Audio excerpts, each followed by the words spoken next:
Il y a quelqu'un qui me dit sur YouTube, que pensez-vous des Africains qui pensent majoritairement que notre défi actuel, c'est le développement économique de l'Afrique pour sortir de la souffrance? D'autres pensent que notre problème que nous devons absolument résoudre en premier, ce sont les lacunes, le retard ou l'ignorance scientifique de l'Afrique, que sans la science, on ne fera rien face aux Blancs. Votre avis, s'il vous plaît. Non.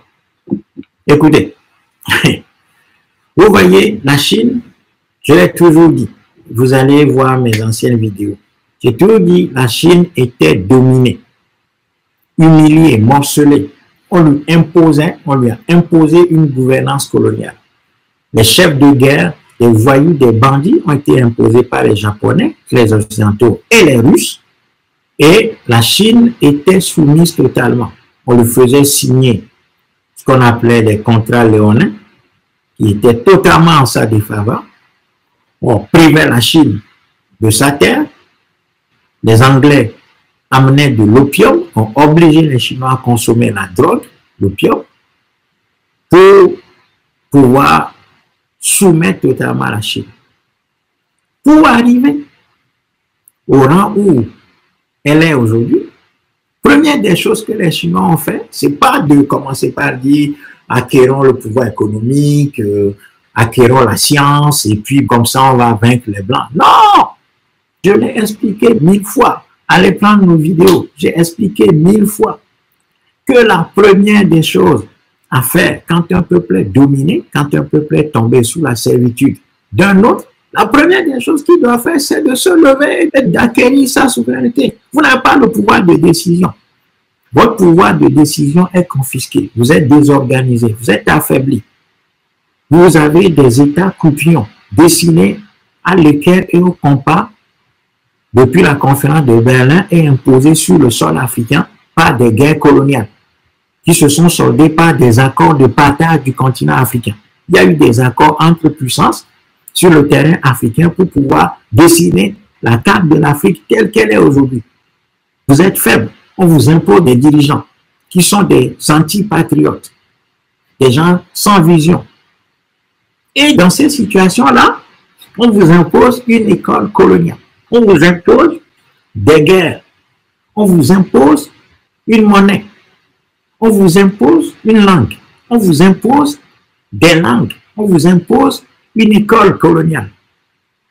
On vous impose tout de l'extérieur. Votre monnaie est faite, fabriquée à l'extérieur. L'économie africaine ne pèse rien parce que soumise au pillage total. Et les gens pensent qu'ils vont pouvoir acquérir le pouvoir économique dans ces conditions. Dites-moi comment. Vous avez fait quelle magie pour acquérir quel pouvoir? Vous avez quel pouvoir pour aller concurrencer la Chine, les entreprises chinoises en Afrique? Vous avez quoi pour aller concurrencer les entreprises indiennes en Afrique? Vous avez quel pouvoir pour aller concurrencer les entreprises françaises en Afrique? Nous n'arrivons même pas à vendre les beignets au bord de la route. Et vous parlez de pouvoir économique? Comment? Vous avez les moyens d'aller acquérir des milliers et des milliers de kilomètres carrés dans nos pays. Vous faites quoi? Vous avez les outils pour la logistique pour pouvoir développer une agriculture?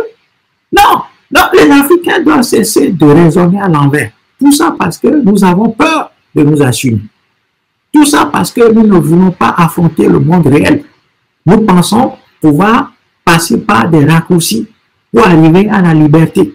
Eh bien, chers amis, je suis obligé de vous redire encore qu'il n'y a pas de raccourci pour aller à la liberté. Ça n'existe pas. Nous nous trompons. Nous nous trompons totalement. Donc, le pouvoir économique, nous ne l'avons pas aujourd'hui, nous ne l'aurons pas demain. Tant que nous n'avons pas le pouvoir politique d'abord. C'est ça que les Chinois ont fait. Mao et ses camarades, ils ont d'abord libéré leur pays en faisant une lutte de libération nationale. C'est pour ça que Nkrumah, en homme d'État lucide, a prédit aux Africains, prenez le pouvoir politique, le reste vous sera donné de surcroît. Donc, si nous n'avons pas encore compris ça, je ne sais pas combien de fois je vais dire ça. Je le dis depuis des années. Donc, notre mission aujourd'hui, c'est de nous inscrire dans une organisation dans chacun de nos enclos coloniaux. Nous devons aller chercher notre peuple. dans sa faiblesse aujourd'hui, dans son état de dispersion, dans son état de faiblesse, de peur panique, de peur bleue, de assumer. Nous allons regarder notre peuple dans son état tel qu'il est. Et nous allons progressivement l'organiser, le structurer pour le renforcer. Lui dire que son destin est entre ses mains et que c'est lui et à lui seul qu'il appartient de se lever. Et qu'en définitive, c'est lui qui a le pouvoir suprême de changer les choses, malgré sa faiblesse. Mais il ne faut pas que notre peuple pense que sa faiblesse est éternelle et que des peuples ont traversé des situations similaires à la nôtre, mais que ces peuples-là se sont levés pour chasser les colonisateurs et leurs métayers locaux pour rebâtir leur pays. C'est ça la règle. Et je ne cesse de le dire. Ce que l'histoire a indiqué comme voie au peuple dominé, c'est leur organisation pour se lever sous la forme d'un tsunami populaire, comme ce qui s'est passé au Sri Lanka. Je dis ça depuis 20 ans. J'avais l'impression, quand j'ai vu les Sri Lankais chasser le dictateur, leur président, tout dernièrement, j'avais cru que les Sri Lankais m'avaient écouté, m'avaient entendu toutes ces années. Je prêche ça, je suis le seul à prêcher ça depuis des années. Mais les gens ne nous écoutent pas. Les gens ne nous écoutent pas. Moi-même, je vais chercher des gens, mais il n'y a aucun résultat. Il n'y a aucun résultat. Donc, il faut clairement comprendre que ils n'auront pas le pouvoir économique avant d'avoir le pouvoir politique. Nous devons posséder notre espace géographique pour pouvoir utiliser ces ressources pour changer notre condition et non l'inverse.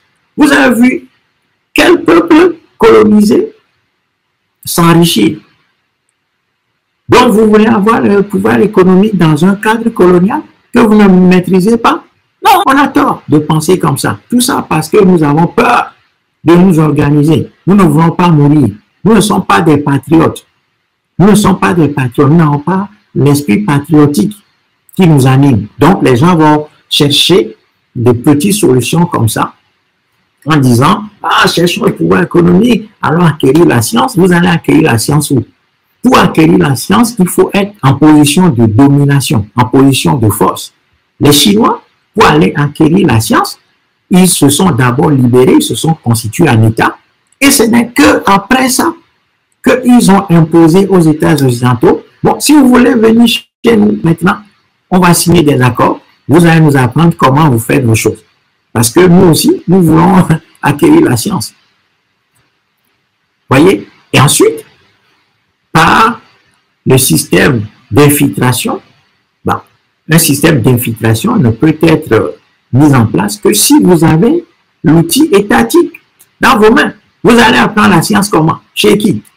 Qui va vous former? Pour faire quoi? Vous ne voyez pas que les Africains, il n'y a que les sociologues, des philosophes, des pasteurs. C'est pas ça qu'on produit depuis des années. L'école coloniale a produit quelle puissance? À part les quelques Cheikh Anta Diop et autres qui se sont battus bec et ongle eux-mêmes pour acquérir des connaissances. Non. Donc, nous nous trompons. Nous n'aurons ni la science, ni l'économie avant d'avoir acquis le pouvoir politique. Donc, notre espace géographique. Donc, toute la question est là. Et la seule façon d'y arriver, c'est de nous organiser, c'est d'aller chercher notre peuple pour l'élever progressivement, le faire sortir de son état de désorganisation, de peur panique, de peur bleue, de sorte à ce que ce peuple se réfugie derrière Dieu, derrière des choses, derrière les Russes, derrière les Chinois, derrière des choses qui n'ont aucun sens. Tout simplement parce que nous ne voulons pas nous assumer, nous ne voulons pas mourir. Eh bien, c'est notre sang qui doit irriguer notre liberté. Si nous voulons reprendre la place qui était la nôtre avant notre déchéance dans l'histoire, si nous voulons grandir, si nous voulons devenir un grand peuple demain, eh bien, nous allons devoir nous mettre en ordre de bataille pour faire ce que l'ensemble des peuples du monde ont fait, à savoir que lorsqu'ils étaient soumis à des dominations extérieures, eh bien, ces peuples-là se sont d'abord organisés, retrouver la confiance, retrouver l'unité, retrouver des leaders, et le monde veut assumer ce leadership-là pour les conduire à la bataille de libération avant de pouvoir se réorganiser et changer tout. Donc, c'est la condition. Il n'y a pas d'autre façon de faire.